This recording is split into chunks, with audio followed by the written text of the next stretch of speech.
José era o filho preferido entre seus irmãos e irmãs pelo seu pai Jacó de Canaã, pois era o filho de Raquel, sua esposa preferida, e já era filho da sua velhice. Seus irmãos sabiam dessa preferência de seu pai e nutriam inveja e ódio pelo irmão. José teve alguns sonhos em que seus irmãos se prostravam perante ele, e um dia, pastoreando com eles, lhes contou os sonhos, e foi ainda mais odiado. Um dia seu pai lhe presenteou com uma túnica colorida, causando mais inveja ainda a seus irmãos. Um dia, os irmãos estavam pastoreando e seu pai mandou José verificar se estavam bem.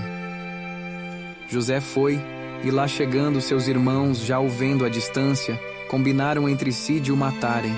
Porém Rúben, o irmão mais velho, deu a ideia de jogá-lo em uma cisterna, pois não queria matá-lo, e pretendia buscá-lo e entregar ao seu pai mais tarde. E assim, quando José chegou, arrancaram a sua túnica e o jogaram na cisterna velha que não tinha água.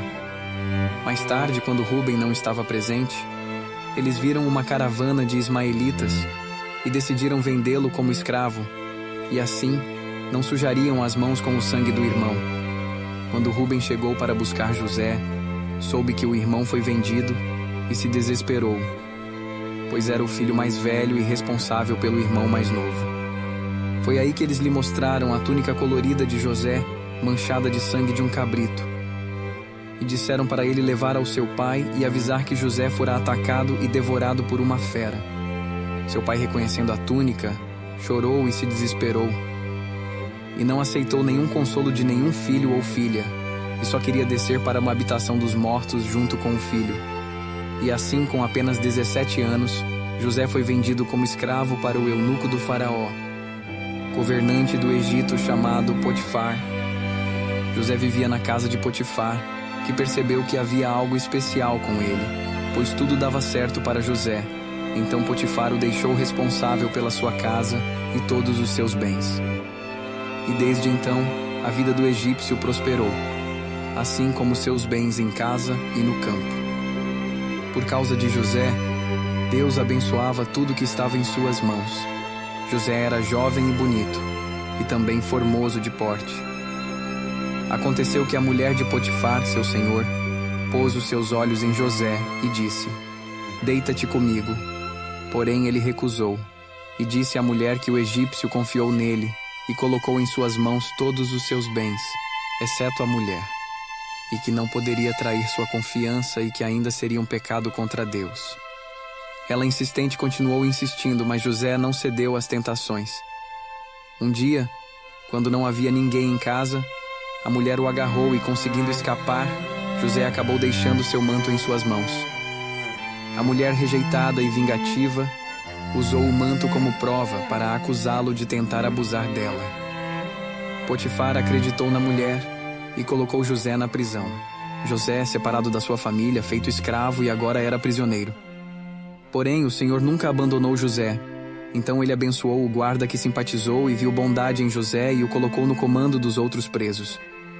Se José conheceu 2 prisioneiros que haviam ofendido o faraó, o padeiro Mor e o copeiro Mor. Um dia os 2 tiveram sonhos estranhos, e por meio do poder do Senhor, José explicou o que o sonho de cada um significava. O sonho do copeiro Mor significava que ele seria libertado em 3 dias. E José pediu para que, quando estivesse novamente na presença do faraó, falasse dele, que foi sequestrado para estar ali, e também não fez nada para merecer ser prisioneiro. E o sonho do padeiro significava que ele iria ser crucificado em 3 dias. 3 dias depois, o padeiro foi crucificado, e o copeiro foi libertado para trabalhar para o faraó novamente. No entanto, se esqueceu de José e nunca tocou no assunto com o faraó. Depois de 2 anos, o faraó teve um sonho. No sonho, ele viu perto do rio 7 vacas gordas pastando. Logo depois, viu mais 7 vacas magras, e pararam ao lado das primeiras. As vacas magras comeram as vacas gordas, e o faraó acordou assustado. Depois voltou a dormir e sonhou que viu 7 espigas cheias e boas brotando na haste. Depois, viu 7 espigas miúdas e queimadas, e as espigas miúdas também devoraram as espigas grandes. Novamente acordou assustado. Pela manhã, o faraó preocupado chamou todos os sábios do Egito, porém nenhum conseguiu decifrar os sonhos. Então ficou sabendo de José na prisão e que sabia interpretar sonhos. Ele o chamou e José deu a seguinte explicação. Os sonhos indicavam que o Egito teria 7 anos de fartura, seguidos de 7 anos de fome. Ele aconselhou o faraó a guardar mantimentos extras para os anos difíceis. O faraó acreditou em José, o tirou da prisão e o tornou governador. E durante os 7 anos de fartura, José o ajudou a armazenar a comida extra. Quando chegaram os 7 anos de fome, a comida acabou em todos os lugares. Mas o Egito não sofreu por conta dos conselhos de José, e as pessoas dos outros lugares vinham comprar comida no Egito. Graças a isso, conseguiram sobreviver aos 7 anos de fome. 2 anos depois, na época das vacas magras, Jacó soube que havia trigo no Egito. Então disse para seus filhos irem comprar comida lá, pois Canaã sofria com a fome. Os irmãos de José foram ao Egito, mas Jacó não deixou Benjamim ir por medo de perder o filho, único irmão de José por parte de mãe. José, que agora era um governante no Egito, recebeu os irmãos que não o reconheceram. Ele os reconheceu imediatamente. Lembrou-se do sonho que teve com os irmãos se prostrarem diante dele. Ele acusou os irmãos de serem espiões e estarem explorando os pontos fracos do país. Eles então disseram: somos 12 irmãos, filhos do mesmo pai, vindos de Canaã. O mais novo está com o pai em casa, e o outro já não existe. José colocou os irmãos na prisão, e após 3 dias, José deu a eles uma escolha. Um de vocês deve ficar preso, enquanto os outros vão buscar seu irmão mais novo, para que eu saiba que estão dizendo a verdade e que não são espiões. Os que partirem podem levar o trigo para alimentar suas famílias. Tragam o irmão mais novo e pouparei suas vidas. E falando em sua língua, sem saber que José os entendia, começaram a conversar. Estamos pagando pelo que fizemos. Cometemos um crime contra nosso irmão, e não ouvimos quando ele suplicava pela sua vida. Rubens ainda disse: vocês não quiseram me ouvir quando disse para não tentar contra a vida do nosso próprio irmão. E agora, estamos nessa situação. José afastou-se e pôs-se a chorar. Em seguida voltou e escolheu Simeão para ficar preso, e mandou os outros buscar o irmão mais novo, mas encheu seus sacos de trigo, devolveu o dinheiro de cada um em seu saco de viagem e providenciou provisões para a viagem. Eles partiram, e no caminho perceberam que seu dinheiro estava no saco, e ficaram tomados de espanto, sem entender o que lhes tinha acontecido. Voltando à terra natal, conversaram com o pai dizendo: o homem que governa o país nos acusou de sermos espiões. Explicamos que estávamos comprando comida para alimentar nossas famílias. Explicamos que éramos 12 irmãos, que um já não existia e o outro mais novo havia ficado com o pai. Ele ficou com Simeão como prisioneiro e nos mandou os mantimentos e devolveu o dinheiro. Mas pediu para levarmos o irmão mais novo para comprovar nossa história. Jacó então se desesperou e disse: tiraram meus filhos. José já não existe. Simeão não voltou e agora querem levar meu Benjamim? Tudo recai sobre mim. E Ruben, o irmão mais velho, lhe disse: pai, confia em mim, levarei Benjamim e o trarei em segurança. Tira a vida dos meus filhos se eu não cumprir minha palavra. E assim Jacó permitiu que Ruben levasse Benjamim, e mandou como presente para o governador bálsamo, mel, resina, láudano, nozes e amêndoas. Também mandou o valor em dobro, para pagar e restituir o dinheiro que certamente o governador devolveu por engano. Quando José viu os irmãos e Benjamim, deu ordem para preparar um banquete, pois comeria com eles.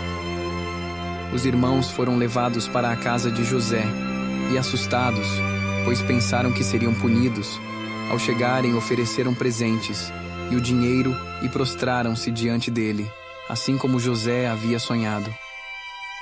José perguntou sobre a saúde do seu pai, e eles responderam que o pai estava bem.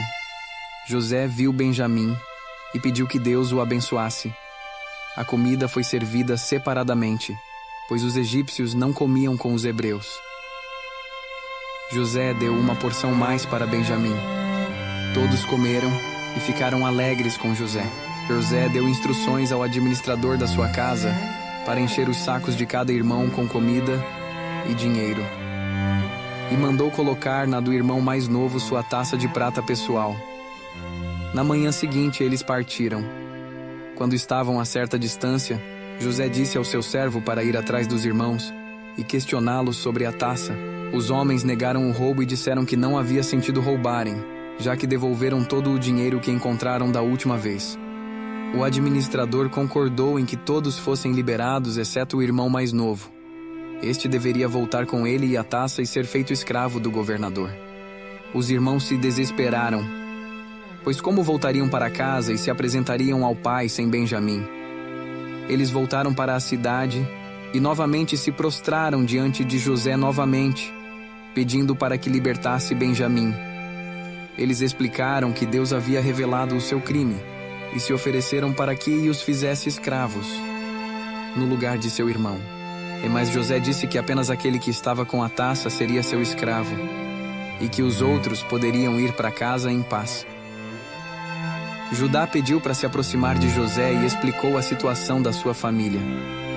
Contou sobre a morte de um irmão e como Benjamim era importante para o seu pai. E suplicou que não separasse o irmão do pai, pois isso lhe causaria grande dor. José então não conseguiu conter as lágrimas e revelou sua verdadeira identidade. José mandou que todos se retirassem e ficou a sós com seus irmãos. Perguntou então pela saúde do pai. Os irmãos ficaram assustados com a revelação e não conseguiram responder.